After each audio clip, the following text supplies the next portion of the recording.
Hi friends, I am Abhishek. Welcome to my YouTube channel the ocean of Shiksha. तो आज की video में हम जो चैप्टर 7 चल रहा है हमारा फंडामेंटल राइट्स, उसका हम 7.4 लेक्चर डिस्कस करेंगे, जिसमें हम सिर्फ एक ओवरव्यू देखेंगे अपने फंडामेंटल राइट्स के, जिसमें हम आज आठ जो कि हमारा 3 फंडामेंटल राइट डिस्कस करेंगे।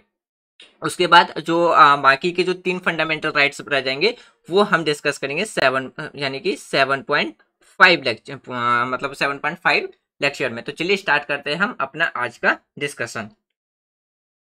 तो आज की वीडियो में जो हमारा फंडामेंटल राइट जो हम डिस्कस करेंगे उसका सिर्फ एक ओवरव्यू देखेंगे कि किस आर्टिकल में कौन कौन से प्रावधान दिए गए। तो सबसे पहले आता है हमारा राइट टू इक्वालिटी, यानी कि समानता का अधिकार, जो कि अंडर है किसके अंडर, आर्टिकल 14 टू लेके अंडर 18 तक।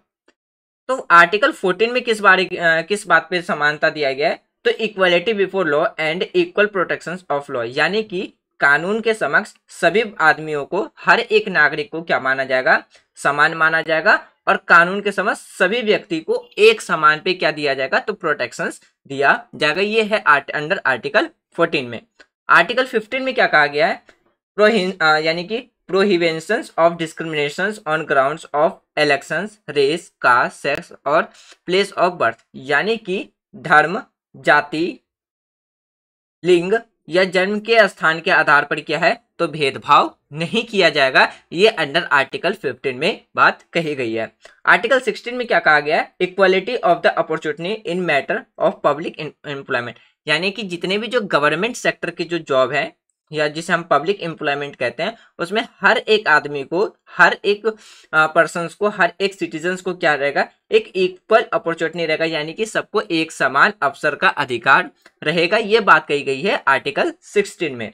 आर्टिकल 17 में क्या बात कही गई है, abolition of untouchability and prohibition of it the practice, यानी कि आर्टिकल 17 में ये बात कही गई है कि कोई भी व्यक्ति किसी के साथ एक तो अनटचेबिलिटी जैसे व्यवहार या प्रैक्टिस नहीं कर सकता, यानी कि जो छुआछूत जैसी जो क्रियाकलाप है वो निषेध है, यानी कि उसे बैन कर रखा है, और सबको इक्वालिटी के आधार पे क्या कर रखा है, इक्वालिटी को प्रमोट करने के लिए ये प्रावधान हमारे आर्टिकल 17 में दिया गया है। यानी कि जो आर्टिकल 17 है उसमें कहा जाता है कि कोई भी व्यक्ति किसी भी व्यक्ति के साथ, जैसे कि अनटचेबिलिटी और प्रोहिबिशन, यानी कि ये जो छुआछूत होता है या उन्मूलन से इसका अभ्यास नहीं कर सकता है, इस पे क्या लगा रखा है, बैन लगा रखा है अकॉर्डिंग टू आर्टिकल 17। आर्टिकल 18 क्या कहता है, abolition of the title expert military and मतलब एकेडमिक, इसमें कहा जाता है जैसे कि सैन्य और जो शैक्षणिक को छोड़ करके जितनी भी जो उपाधियां हैं उनका उन्मूलन कहा गया है, किसमें, अंडर आर्टिकल 18 के तहत। तो ये जो राइट टू इक्वालिटी की बात करते हैं, तो इसमें जो 4 आर्टिकल है, 14, 15, 16 और 17 एंड 18, तो इन सब में ये सारी बातें कही गई है। आर्टिकल 14 के अकॉर्डिंग हम बात करें तो कानून के सामने सबको बराबर और सबको सुरक्षित माना गया है बिना किसी भेदभाव के आधार पे।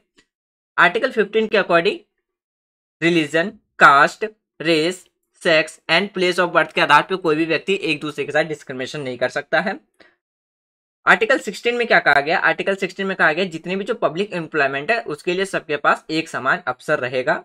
आर्टिकल 17 कहता है कि जो अनटचेबिलिटी जैसी जो प्रैक्टिसेस है उसको बैन करने की बात कहता है। और आर्टिकल 18 किस बारे में बात करता है, जैसे कि सैन्य और जो शैक्षणिक, यानी कि जो भी एकेडमिक इंस्टीट्यूशंस है, तो उसमें क्या है, जो उपाधियां हैं उसके उन्मूलन की बात आर्टिकल 18 में रखी गई है। अब बात करते हैं राइट टू फ्रीडम, जो कि आर्टिकल 19 से लेकर के आर्टिकल 22 तक में आता है।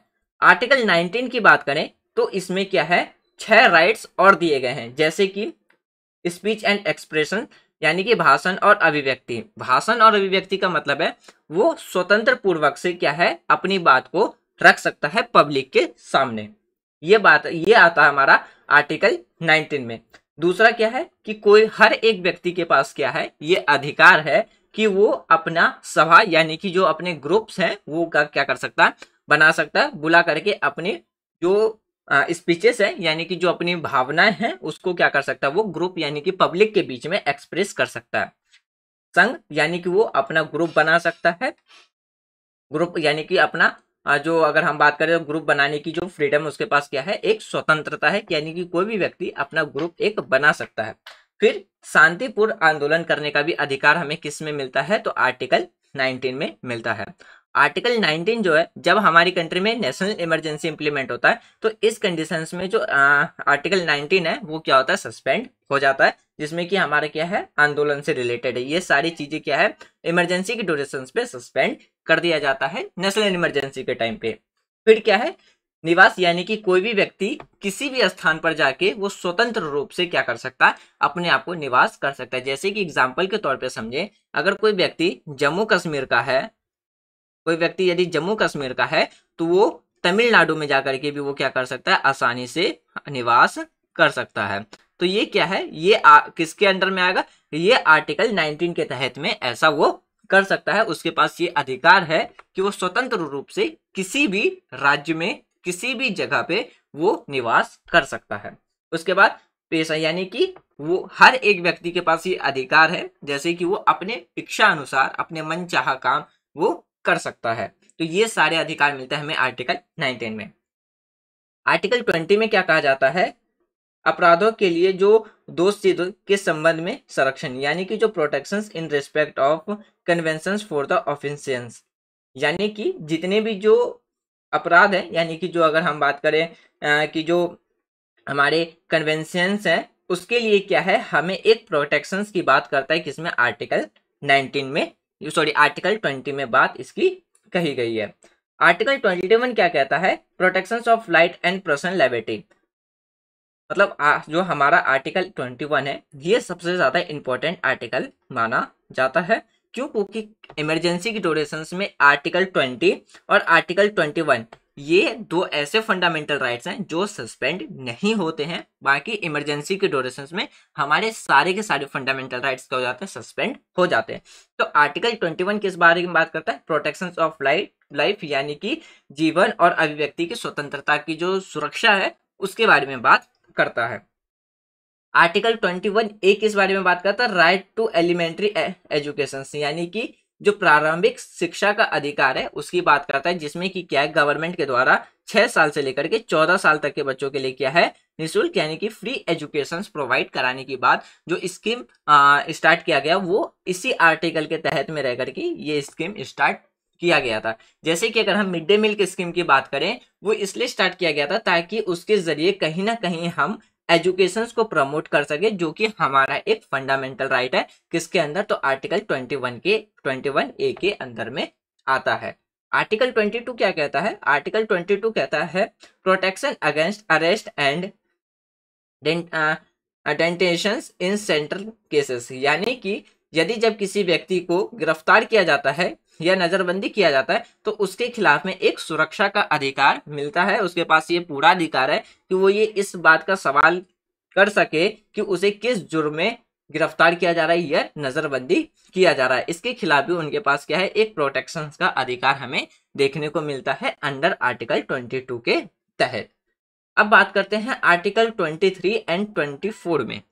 आर्टिकल 23 और 24 में इस बारे में बात की गई जो राइट अगेंस्ट एक्सप्लॉइटेशन, यानी कि जो शोषण के विरुद्ध में जो अधिकार है वो किस में रखी गई है, आर्टिकल 23 से 24 में रखा गया है। आर्टिकल 23 कहता है provisions of traffic in human being and force labour, यानी कि मानव यातायात, यानी कि जो ह्यूमन की जो ट्रैफिकिंग की जाती है इलीगल तरीके से, जब ह्यूमन को बेचा जाता है एक उस बारे में, और दूसरा जो फोर्स लेबर यानी कि जो बाल मजदूरी है उसको रोकने की बात करता है हमारा आर्टिकल 23। यानी कि यदि कोई व्यक्ति 14 साल से कम बच्चे को क्या करता है, जैसे कि माइनिंग जैसे फैक्ट्री में काम करने के लिए रखता है, या जैसे इलेक्ट्रिशियन फैक्ट्री में काम करता है, या केमिकल जैसी फैक्ट्री में अगर किसी बच्चे को 14 साल से या 16 साल से नीचे में रखा जाता है तो वो किस में आता है, वो चाइल्ड लेबर में आता है। और यदि फोर्स लेबर मतलब होता है यहाँ पे बजदुआ मजदूर, यदि किसी व्यक्ति को बजदुआ मजदूर करवाया जाता है या किसी व्यक्ति को बाहर बेचा जाता है, जैसे कि ये जो ह्यूमन ट्रैफिकिंग है वो हमें अक्सर ह्यूमन के केसेस में ज्यादा देखने को मिलता है। तो इन सब को रोकने के लिए हमारे पास ये अधिकार है कि इन सब चीज के लिए हम क्या कर सकते हैं, तो कंप्लेन कर सकते हैं, यानी कि इस पे हम केस कर सकते हैं अंडर आर्टिकल 23 के तहत। ये हमें अधिकार देता है कि जो ह्यूमन ट्रैफिकिंग है, यानी कि जब किसी भी पुरुष या महिला को इलीगल तौर पे बाहर बेचा जाता है या उनसे बददुआ मजदूर करवाई जाती है तो उसके खिलाफ हम क्या कर सकते हैं, कंप्लेन कर सकते हैं। और इस चीज के लिए हमें अधिकार मिलता है आर्टिकल 23 में। 24 में क्या कहा जाता है, provisions of employment of child in factories. 24 ये कहता है यदि किसी बच्चे को जो 16 साल से या 14 साल से कम की एज में है, उनको जो खतरनाक फैक्ट्रियां हैं जैसे कि केमिकल की फैक्ट्री, इलेक्ट्रिसिटी की फैक्ट्री या जो माइनिंग की जो फैक्ट्रीज आती है, उसमें क्या कर सकते हैं हम 16 से या 14 साल से कम उम्र के बच्चों को उसमें नहीं रख सकते हैं। यदि रखा जाता है एम्प्लॉयमेंट पे काम करने के लिए तो उस पर भी क्या किया जा सकता है, तो केस किया जा सकता है, उसके अगेंस्ट में कंप्लेन किया जा सकता है। ये कहता है हमारा आर्टिकल 24। नेक्स्ट वीडियो में हम right to freedom of religion जो कि आर्टिकल 25 से 28 में आता है, कल्चर एंड एजुकेशनल राइट जो कि 29 से 30 के बीच में आता है, और राइट टू कॉन्स्टिट्यूशनल रेमेडी जो कि हमारा आता है आर्टिकल 32 में। इसको हम नेक्स्ट वीडियो में डिस्कस करेंगे। तो मुझे उम्मीद है कि आज जो भी हमने राइट्स, जो फंडामेंटल राइट्स का एक ओवरव्यू डिस्कस किया है वो आपको समझ में आया होगा। किस आर्टिकल में किस अधिकार की बात कर रहा है वो समझ में आया होगा। यदि कोई डाउट्स हो तो आप अपने डाउट्स को कमेंट बॉक्स में लिख सकते हैं। और बाकी जो हमने लेक्चर 7.1, 7.2 और 7.3 में जो डिस्कस किया है वो हमने क्या क्या डिस्कस किया, जैसे कि अगर हम 7.3 की बात करें तो 7.3 में हमने डिस्कस किया था definitions of state and terms of law, यानी कि वो कानून जो कि हमारे मौलिक अधिकार के असंगत में, यानी कि हमारे मौलिक अधिकार को अगर वो हनन करते हैं अगेंस्ट में, वो कौन कौन से कानून आते, ये हमने 7.3 में डिस्कस किया था।